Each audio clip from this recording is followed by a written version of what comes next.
हल्कू एक गरीब किसान है। उसके घर में उसकी एक बेटी मुन्नी और उसकी बीवी पार्वती रहती है।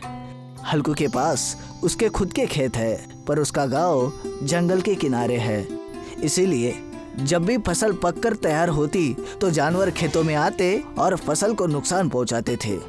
तबीयत ठीक नहीं है, फिर भी पूरी रात खेत में रखवाली करनी पड़ेगी। मन तो करता है ऐसे खेतों को बंजर रहने दूं। किसान होकर कैसी बातें करते हो? अपने खेतों की रखवाली नहीं करोगे तो फसल को जानवरों से कौन बचाएगा? पार्वती खाना परोसती है और तीनों लोग खाना खाते हैं। उसके बाद हल्कू एक कंबल ओढ़कर अपने खेत के लिए चला जाता है। बाहर बहुत तेज ठंड हो रही है। इन खेतों के चक्कर में ना एक दिन मैं ठंड से ही मर जाऊंगा, पर कोई समझने को तैयार ही नहीं है। हल्कू खेत में जाता है, पर उसको बहुत नींद आने लगती है। इसीलिए वो एक कोने में कंबल से लिपटकर सो जाता है। रात को जंगली जानवर उसके खेतों को नुकसान पहुंचाते हैं, पर वो बेसुध होकर सोया रहता है। सुबह होने पर जब वो खेत की हालत देखता है, सारे खेत का सत्यानाश कर दिया। साल भर मेहनत करने का कोई फायदा नहीं है। हल्कू अपने घर जाता है, जहाँ पर उसका पड़ोसी उसका इंतजार कर रहा है। अरे हल्कू, कहाँ थे सुबह से? सुनो, आज मेरे बेटे की शादी है। रात को सभी लोग दावत पर आ जाइए। ठीक है। दावत का नाम सुनकर हल्कू और उसका सारा परिवार खुश हो गया, क्योंकि आज उन्हें कुछ लजीज खाने को मिलेगा। पापा, मेरे पास तो एक भी नए कपड़े नहीं है। मैं क्या पहनकर जाऊंगी शादी में? बिटिया, हम तो सिर्फ दावत में जा रहे हैं, कोई मेहमान थोड़ी है कि नए कपड़े पहनकर जाए। शाम के समय हल्कू और उसका परिवार पड़ोसी के घर दावत में जाता है, जहाँ पर अनेक तरह के पकवान बनाए हुए हैं। ये देखो पापा, यहाँ तो बहुत सारी पनीर बनाई हुई है। क्यों नहीं बनाएंगे? आखिर पैसे वाले जो है, और वैसे भी एक ही तो बेटा है। अगर उसकी शादी में खर्चा नहीं करेंगे तो कब खर्चा करेंगे? मुझे तो बहुत भूख लगी है। आज तो मैं 6 रोटियां खाऊंगी। आज सिर्फ अच्छी चीजें खाओ, जैसे कि हलवा, पनीर, पूरियाँ, लड्डू। रोटियां मत खाना, वो तो घर पर हमेशा ही बनती है। ये क्या कह रहे हो जी?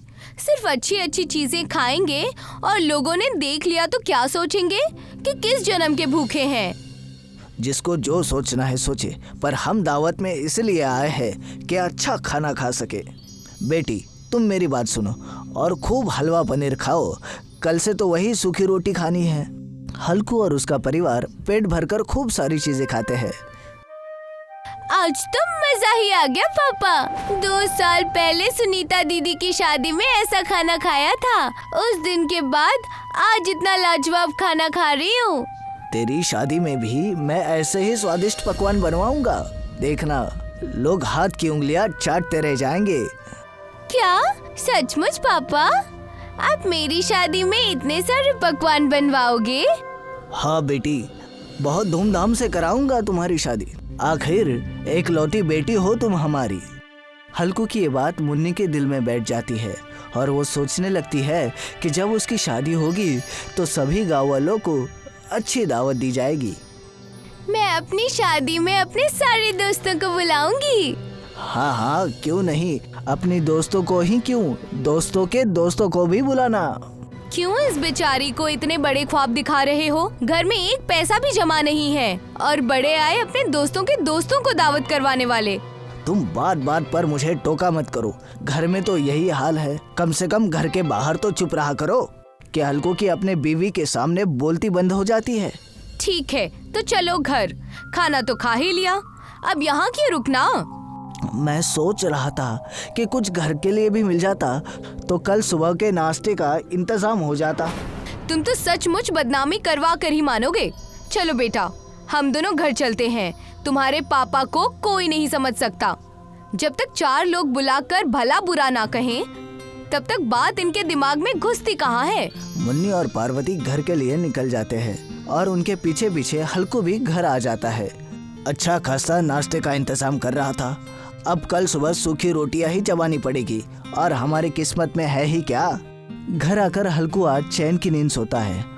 उसने भी कई सालों के बाद इतना स्वादिष्ट खाना खाया था। आज तो वो सपने में भी पनीर और हलवा खा रहा था। सुबह जब उसकी नींद खुली तो वो देखता है कि मुन्नी सुबह सुबह पढ़ाई कर रही है। अरे वाह बिटिया, आज इतने सुबह सुबह पढ़ाई कर रही हो। पापा, मैं अपने दोस्तों के नाम की लिस्ट बना रही हूँ। दोस्तों की नाम की सूची? कहीं घूमने जा रही हो? नहीं पापा, मैं देख रही हूँ कि मेरे शादी में किस किस को बुलाना है। सीमा और चिंकी को तो मैं नहीं बुलाऊंगी, वो मुझसे हमेशा लड़ाई करती है, इसलिए मैं अपनी शादी में उनको हलवा पनीर जैसा पकवान नहीं खिलाऊंगी। अच्छा, तुम तो अभी से तैयारियां करने लग गई। अभी तो तुम्हारी शादी में बहुत वक्त बाकी है। तभी पार्वती आती है। अब इसको ख्वाब दिखा दिए हैं तो उनको पूरा करने की तैयारी भी करो। वक्त तो हाथ में उठाए हुए रेत की तरह होता है, कब हाथ से निकल जाए पता ही नहीं चलता। हाँ हाँ, जरूर अपना वादा पूरा करूंगा। अपनी बेटी की शादी में सारे गांव वालों से भी अच्छी दावत दूंगा। हल्कू ने भी इस बात को गंभीरता से ले लिया था और वो मुन्नी की शादी के लिए अब वो बहुत मेहनत करता और एक एक रुपया जुटाने लगा। धीरे धीरे मुन्नी भी बड़ी हो गई। कितना भी मेहनत करो, घर के खर्चे इतने हैं कि पैसे जमा ही नहीं हो पाते। हमारी मुन्नी के लिए एक अच्छा रिश्ता आया है। लड़का सरकारी विभाग में नौकरी करता है। यह तो बहुत अच्छी खबर है, पर अगर उन लोगों ने दहेज मांगा तो हम कहाँ से देंगे? वो सब बात मैंने कर ली है, उनको दहेज में कुछ भी नहीं चाहिए। अब तुम ही पैसों का इंतजाम करो ताकि गांव वालों को एक अच्छी दावत दे सको।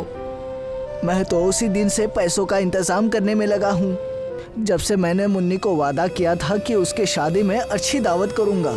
पर पैसे है कि हाथ में रुकने का नाम ही नहीं ले रहे।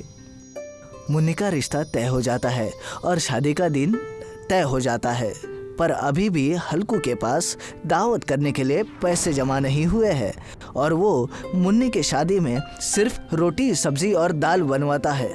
ये क्या पिताजी, आपने तो कहा था कि आप मेरी शादी में बहुत सारे पकवान बनाओगे। मैंने यही कहकर अपने सारे दोस्तों को बुलाया है, अब सभी लोग मेरा मजाक उड़ा रहे हैं। मुझे माफ कर दो बेटा, मैंने बहुत कोशिश की, पर मैं इतने ही पैसे जुटा पाया कि दाल, रोटी और सब्जी की दावत दे सकूं। बहुत लोगों से उधार मांगा, पर हमारी हालत देखकर हमें उधार देने के लिए कोई भी तैयार नहीं है। जब बारात आती है तब दूल्हे का पिता देखता है कि उनके लिए खाने में सिर्फ रोटी सब्जी ही है, तो वो बहुत चिढ़ जाता है। ये तो हमारी बेइज्जती है। हमारा बेटा सरकारी नौकरी करता है, फिर भी हमने दहेज के नाम पर 1 रुपया भी नहीं लिया और हमें खाने में ये सूखी रोटियां और सब्जी खिलाएंगे। दूल्हे का पिता गुस्से में वहां से चला जाता है और उसके पीछे पीछे कुछ बाराती भी ये खाना देखकर वहां से वापस जाने लगते हैं।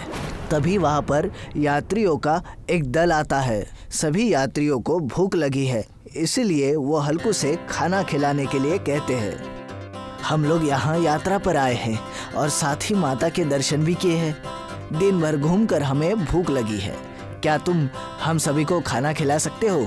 हाँ जरूर, माता के भक्तों को खाना खिलाने का सौभाग्य तो नसीब वालों को मिलता है, पर मेरे पास अभी केवल रोटी, सब्जी और दाल ही है।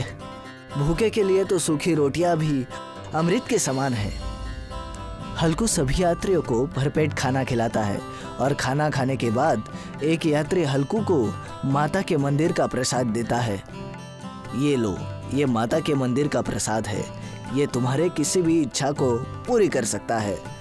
हल्कू प्रसाद लेता है और अपने मन में माता को याद करने लगता है। हे माँ, मैं तो सिर्फ इतना चाहता हूँ कि मेरी बेटी मुन्नी की शादी में मैं सभी लोगों को एक अच्छी दावत दे सकूँ, पूरे गांव को स्वादिष्ट पकवान खिला सकूँ, पर मुझ गरीब के नसीब में ये सब कहाँ।